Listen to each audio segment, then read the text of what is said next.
शिव गंगाधरा हर हर भोले। ನಮಸ್ಕಾರ. ಓಂ ಶ್ರೀ ಶಿರಡಿ ಸಾಯಿಬಾಬಾಯ ನಮಃ. ನಾವು ಟಿ ನರಸೀಪುರ ತಾಲೂಕು ಕುಪ್ಯದಿಂದ ಇಲ್ಲಿಗೆ ಬರ್ತೀವಿ. 20 ಕಿಲೋಮೀಟರ್ ಆಗುತ್ತೆ.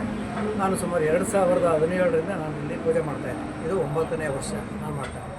ಇದರ ಸಂಸ್ಥಾಪಕರು ಶ್ರೀ ವೆಂಕಟೇಶ ಅಂತ ಅವರು ಮಾಡಿದ್ದಾರೆ. ತುಂಬ ಚೆನ್ನಾಗಿದೆ. ನಾನು 2017ರಲ್ಲಿ ಆಕಸ್ಮಿಕವಾಗಿ ಭೇಟಿಯಾಗಿ ಇಲ್ಲಿ ಅಲ್ಲಿಂದ ಇಲ್ಲಿವರೆಗೂ ನಾನು ಸತತವಾಗಿ 9ನೇ ವರ್ಷಕ್ಕೆ ಮಾಡ್ತಾಯಿದ್ದೀನಿ. ಈ ಪ್ರತಿ ವರ್ಷ ಮತ್ತು ಪ್ರತಿ ತಿಂಗಳು ಮನೆಯಲ್ಲಿ ಸತ್ಯನಾರಾಯಣ ಪೂಜೆ, ವಿಶೇಷ ಪೂಜೆಗಳು, ಅನ್ನದಾಸೋಹ, ಪ್ರಸಾದ ಪ್ರತಿಯೊಂದು ನಡೆಯುತ್ತೆ. ಹಾಗೆ ಪ್ರತಿ ವರ್ಷ ಫೆಬ್ರವರಿ 16, 17ರಂದು ಯಾವುದೇ ದಿವಸ ಬರಲಿ ಯಾವುದೇ ತಪ್ಪದೆ ಪ್ರತಿ ವರ್ಷ ವಾರ್ಷಿಕೋತ್ಸವ ನಮ್ಮ ವೆಂಕಟೇಶ್ ಅವರು ತುಂಬ ಚೆನ್ನಾಗಿ ಅಭಿವೃದ್ಧಿ ಅಕ್ಕಪಕ್ಕ ಎರಗನಹಳ್ಳಿ, ಮಾಸನಗರ ಎಲ್ಲ ಗ್ರಾಮಸ್ಥರೆಲ್ಲ ತುಂಬ ಅನುಕೂಲ ಮಾಡಿಕೊಡ್ತಾರೆ. ಮತ್ತು ಇಲ್ಲಿ ಬಂದ ಭಕ್ತಾದಿಗಳು ಅಷ್ಟೇ ನನ್ನ ಅನುಭವದ ಪ್ರಕಾರ ಸುಮಾರು ಜನ ನನಗೆ ಗೊತ್ತಿರಲಿಲ್ಲ. ಅವರೇ ಬಂದು ನನ್ನನ್ನು ಸ್ವಾಮಿ ಈ ಥರ ಹಿಂಗೆ ಇದಾಯಿತು, ಒಂದು ಒಳ್ಳೆಯದಾಗಿದೆ ನೋಡಿ ಇವತ್ತು ಈಗ ಒಂದು ಅರ್ಧ ಗಂಟೆ ನನ್ನ ಮಗು ತುಂಬಾ ಹುಷಾರಿಲ್ಲದಾಗ ಬಂದು ಇವತ್ತು ನೋಡಿ ಇಷ್ಟೊತ್ತು ನನ್ನ ಕಾದು ಬಂದು ಅಭಿಷೇಕ ಎಲ್ಲ ಮಾಡಿಸ್ತಾರೆ. ಇನ್ನೂ ಪೂಜೆ ಮಾಡಲಿ, ಮಂಗಳಾರತಿ ಮಾಡಬೇಕು. ಹಾಗೆ ಪ್ರತಿಯೊಬ್ಬರು ಸುಮಾರು ಜನ, ಅದು ಹೆಸರು ನನಗೆ ತಕ್ಷಣ ಹೇಳೋಕ್ಕೆ ಅಂತ ಗೊತ್ತಾಗಲ್ಲ. ಒಬ್ಬರು ಅಮೇರಿಕಾದಲ್ಲಿ ಇದ್ದಾರೆ, ಒಬ್ಬರು ಮಗಳು ಪೂಜಾ ಮೇಡಮ್ ಅಂತ, ಪೂಜಾ ಮೂಲ ನಕ್ಷತ್ರರು ಪ್ರತಿ ಡೈಲಿ 12 ಅವರ ಒಂದು ನನ್ನ ಹೆಸರು ಅರ್ಚನೆ ಮಾಡಿ ಅಂತಾರೆ. ಯಾಕಂದರೆ ಅವ್ರಿಗೆ ಏನೋ ಒಂದು ಒಳ್ಳೆಯದಾಗಿದೆ. ಹಾಗೆ ಸುಮಾರು ಜನ ಒಬ್ಬರು ಇಬ್ಬರು ಅಂತಲ್ಲ ಆ ರೀತಿಯಾಗಿದೆ. ನನ್ನ ಅನುಭವದನ್ನು ಚೆನ್ನಾಗಿ ಇದು ಮಾಡ್ತಾಯಿದ್ದೀನಿ.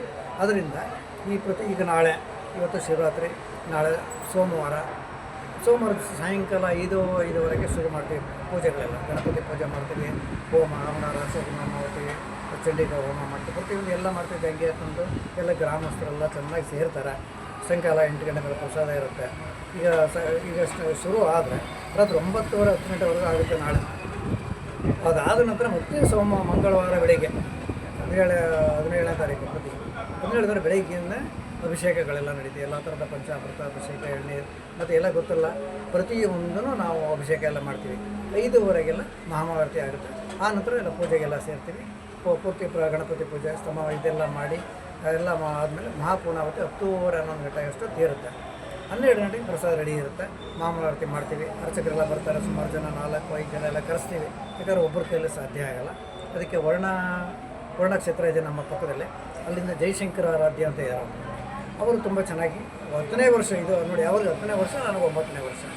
10ನೇ ವರ್ಷದಿಂದನೂ ಅವರು ಸತತವಾಗಿ ಅವರೇ ಏನೋ ಒಂದು ಮನಸ್ಸು ಕೊಟ್ಟು ಇವರೇನು ಸಂಭಾವನೆ ಕೊಡ್ತಾರೋ ಅದಕ್ಕೆ ತೃಪ್ತಿ ತಗೊಂಡು ಅವರ ಸಮೂಹದಲ್ಲಿ ಪುರೋಹಿತರೆಲ್ಲ ಕರ್ಕೊಂಡು ಬಂದು ಚೆನ್ನಾಗಿ ಪೂಜೆ ಎಲ್ಲ ನೆರವೇರಿಸ್ತಾರೆ.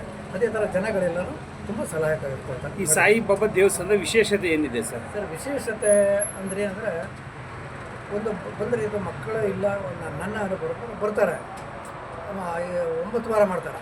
ನಾ ಹೇಳೇ ಇರಲ್ಲ, ಅವರೇ 9ನೇ ವಾರ, ಸ್ವಾಮಿ ನಾವು 9 ವಾರ ಮಾಡಿದೆ, ಯಾರೋ ಹೇಳಿದರು, ಬಂದು ಇದು ಮಾಡ್ತಾರೆ. ಒಳ್ಳೆಯದಾಗಿರುತ್ತೆ ಅವ್ರಿಗೆ. ಅದು ನನಗೆ ಏನು ಇದೆ ಈ ಥರ ಆದರೂ ನಿಜ. ಯಾಕಂದರೆ ಇದು ಸತ್ಯ. ಕಲಿಯುಗದಲ್ಲೇ ಆಗಲಿ ಸತ್ಯ ಇಲ್ಲದೆ ಯಾವುದೂ ನಡೆಯಲ್ಲ. ಪ್ರತಿಯೊಂದು ನಾವು ಕಲಿಯೋಗ ಅಂತ ಆಗಲ್ಲ. ಸತ್ಯನೂ ಸ್ವಲ್ಪ ಒಂದು 1% ಇದ್ದೇ ಇರುತ್ತೆ. ಅದು ನನ್ನ ಅನುಭವಕ್ಕೆ ಚೆನ್ನಾಗಿ ಬಂದಿದೆ. ತಮ್ಮ ಹೆಸರು? ಸರ್ ನಂಜುಂಡಾರಾಧ್ಯ ಅಂತ ನಾನು.